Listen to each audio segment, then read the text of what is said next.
Matteus 9 vers 1 tot 8, die verlamde man in Kapernaum. En nadat hy in die skei geklim het, het hy oorgevaar en in sy eie stad gekom.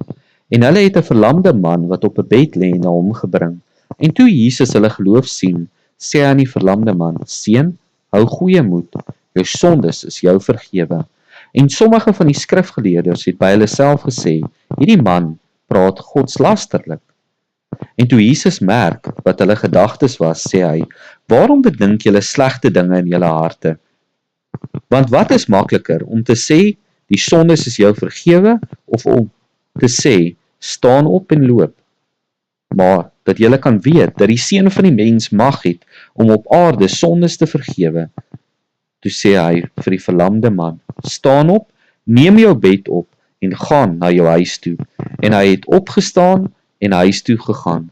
En toe die skare dit sien, was hulle verwonderd, en het God verheerlik, wat so mag aan mense gegee het.